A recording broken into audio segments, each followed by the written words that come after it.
Nearly 4 decades after the events of The Shining, recovering alcoholic and hospice worker Danny Torrance, played by Ewan I have the high ground! McGregor, comes across a girl named Abra, played by Kylie Curran, who has the shine, who is also now being chased down by Rebecca Ferguson's Rose the Hat, leader of a group of shined vampires called the True Knot. And it is up to Danny to fight against them, as well as the literal and figurative ghosts of his past. Dr. Sleep is an achievement. Is it better than Stanley Kubrick's The Shining? No, but when it is doing its own thing, it shines bright.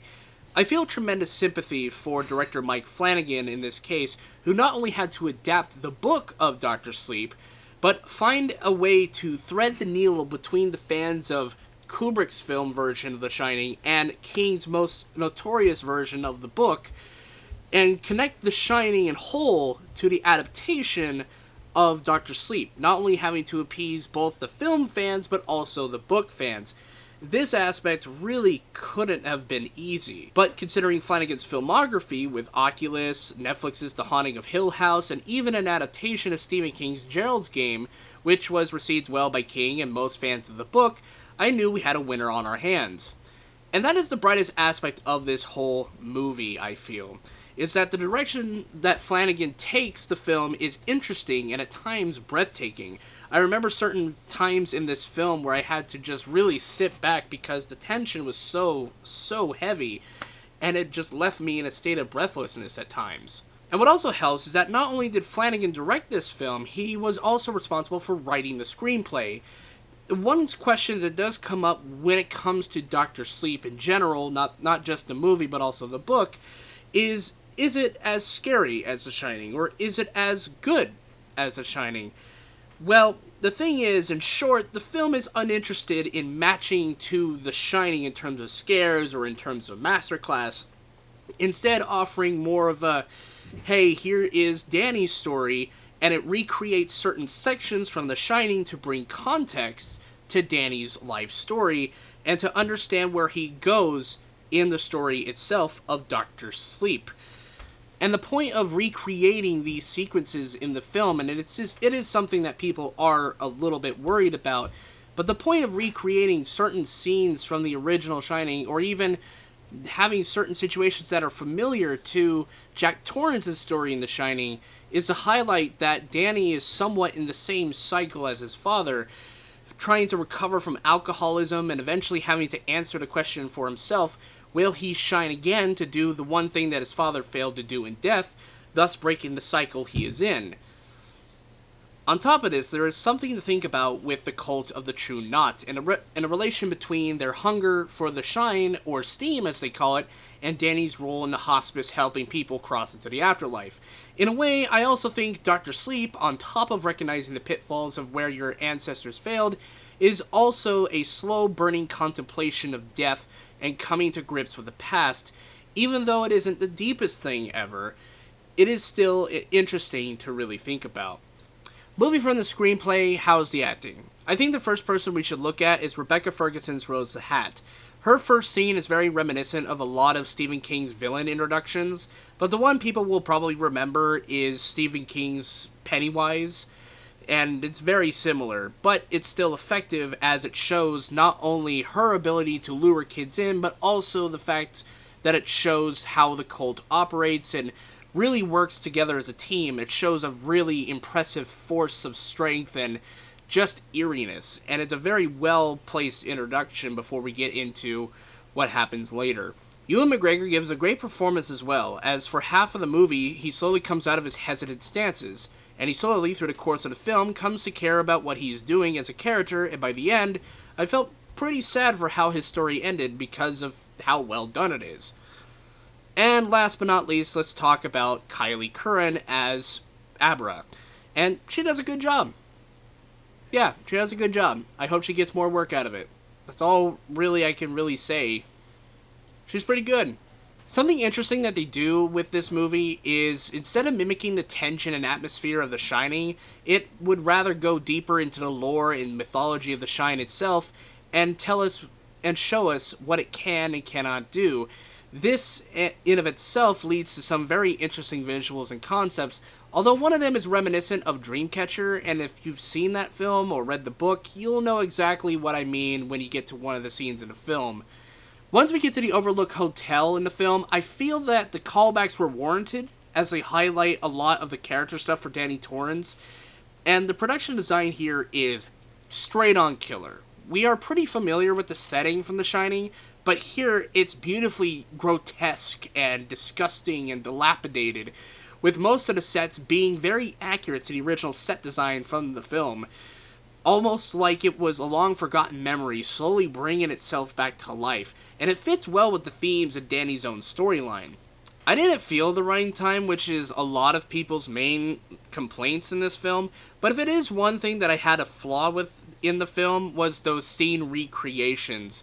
I understand that they had to, recast Jack Nicholson and Shelley Duvall for this movie because, they're old and can't really do anything with them, and they probably didn't, sign any sort of, legal deal about not using their likeness in a CG sort of way, but I feel like it would have helped with the realism of the film. Like, if you're going to tie together the original Stanley Kubrick film and this film, it would help that in certain cases when they're doing the flashbacks to the original movie, that they actually play the scenes from the original movie. I mean, they just, restored it in 4K. Why didn't they do it here? I don't know. But I understand what they were trying to do here, so that's fair, but I also feel like the actor who played the new Jack Torrance wasn't necessarily a more convincing version of Jack Nicholson. He has some of the mannerisms down, and he did have some of the voice patterns down, but he just didn't have that same level of, I'm gonna kill the ever-loving fuck out of you look. That's the look of Jack Nicholson in that film, and it just didn't quite get there for me. So I would have liked maybe instead have some CGI work done on some of the actors and just make them look like Shelley Duvall from 1980 and Jack Nicholson from 1980. They had good body doubles, they had good body people, so why didn't they do it? I don't know, maybe because of legal reasons, or maybe they didn't have the budget. I have no idea. But I get what they were trying to do. That's just all I'm trying to say here. And now we gotta talk about the box office for this film, because it is kind of floundering. It's about to make only $19 million this weekend off of a budget of $50 million. And there is a couple of theories I have as to why it's not performing so well. The first issue is that it's a sequel to one of the biggest and most acclaimed horror films of all time. It's one of the most acclaimed Stanley Kubrick films, and the sort of daunting nature that comes from that is already a bit of a head scratcher. It's like, I don't know if this thing will be good. I don't know if this thing will be bad. It's something that, can terrify people, this whole notion that you've made a sequel to something so massive. The second thing is Midway. The film Midway, it's a big blockbuster, and it has a lot of ensemble casts, and everyone's going to it. Even though I don't know if it's a good movie or not, that's a different story. But I do feel that, because there is a big movie that came out this weekend, it definitely is going to take some of the customers away from something like Dr. Sleep. And no, we can't really place the blame on the R rating aspect, because Joker, as of this point of this video, is about to hit $1 billion at the box office, which is like the highest grossing R-rated film of all time. So, yeah, I don't think the R rating is really an argument. And the last thing that could be the culprit of this is the marketing. The marketing frames this film as a pure horror film, when in actuality it's more of a slow-burning, tension-filled character study with supernatural fantasy elements. No, it's very interesting, because even stories like Dr. Sleep, that I think you're right, they're very sprawling. Mm-hmm. There's an intimacy that's baked into it, and that all comes from Stephen King. Yeah. And I think a lot of, I've been a King fan for so long that a lot of the way he approaches things has always kind of bled into my work, whether it's an adaptation of his stuff or not. Mm-hmm. And what I learned reading his stuff was that the most effective genre stories for me as a reader were the ones that were intimate, were about, about the struggles that go on within an individual character or within a family, it kind of doesn't matter if they're isolated to one house or spread out across the country. You know, the approach is very much the same, which is try to grab on to the one most relatable emotional element of each character and just hold on as tight as I can to that, you know, until the movie's over. But time will tell if Dr. Sleep will have the same staying power as The Shining. Keep in mind, the original Shining wasn't necessarily the most beloved by critics, and it only made about $44 million. And in that same year, you had The Empire Strikes Back, which made $200 million. So even then, The Shining wasn't necessarily a blockbuster hit. But will it have the same cultural staying power as The Shining? One could only guess. I have no idea. I'm not going to give you an answer because I don't really know. I mean, we'd have to, like, fast forward 40 years, but that's all I can really say of that. I'm going to give Dr. Sleep a B+. Thank you so much for watching my review of Dr. Sleep. I hope you guys enjoyed it. I'm really curious as to see what your response to this movie is. Did you like it? Are you a huge Stephen King fan? Did you like this? What's your favorite Stephen King movie?